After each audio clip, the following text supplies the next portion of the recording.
Meanwhile, the CEO of TikTok, Shao Zichu, is making a pretty high-profile appearance before a U.S. congressional committee where he's facing a bit of a grilling on the issue of data security. Let's listen in to what he's got to say. So in the past, yes. Yes, but we are building Project Texas, and we're committing the firewall of all protected data. Taking that as a yes because, again, on your Article 7, the Article 7 of the 2017 National Intelligence Law, which I just said, because it says, in addition, as was asked a little bit earlier, the 2014 counter-espionage law states that when the state security organ investigates and understands the situation of espionage and collect relevant evidence, the relevant organizations and individuals, it does not say may, it says shall provide it truthfully and may not refuse. Yes or no? Do any ByteDance employees in China, including engineers, currently have access to U.S. user data?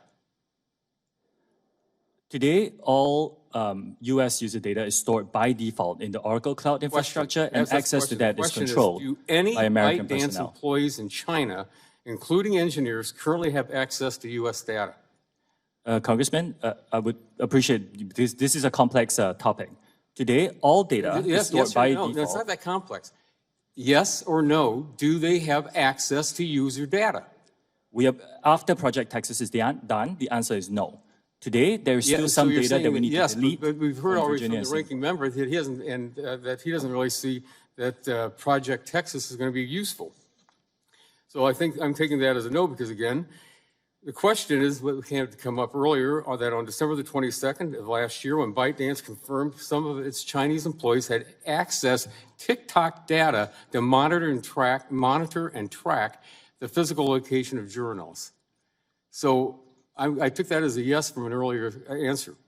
You know, earlier this week, you posted a TikTok videos asking American users to mobilize in support of your app and oppose the potential U.S. government action to ban TikTok in the United States. Based on the established relationship between your company and the Chinese Communist Party, it's impossible for me to conclude that the video is anything different than the type of propaganda that CCP requires Chinese companies to push on its citizens. Now I yield back. Gentleman yields back. Chair recognizes the lady from Colorado, Ms. DeGette, for 5 minutes. Thank you, Matt. Thank you very much, Madam Chair. Mr. Chu, like my colleagues, I'm concerned about the influence of China on TikTok and what that does for U.S. users. But I'm also concerned about how the content in TikTok is being distributed, particularly to young people.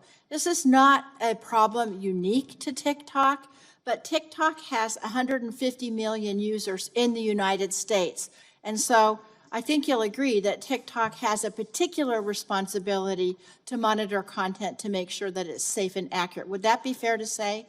Yes, I agree with that. So, you know, I know you said in your opening statement there's a ban or limited for kids under 13 and under 18 and so on.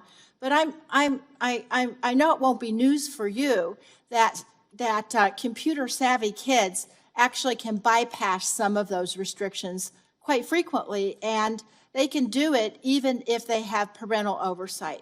And so what I want to ask you is rather than putting the burden on young people and parents to accurately put in the birth date and so on when registering for TikTok, I want to ask you what TikTok can do to make sure to monitor this content. And I want to give you some examples of some of the extreme content. Mr. Latta talked about the blackout challenge and some of the dangers to young people's safety, but there's also extreme content around healthcare information. In one study, 13 out of 20 results for the question, does mugwort induce abortion?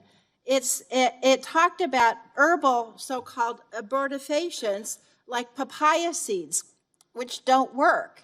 And so if people searching for information on safe abortions went on TikTok, they could get devastatingly incorrect information.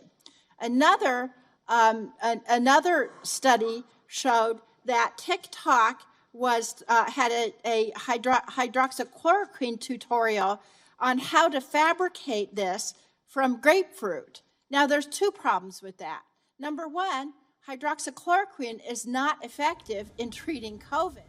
WION is now available in your country. Download the app now and get all the news on the move.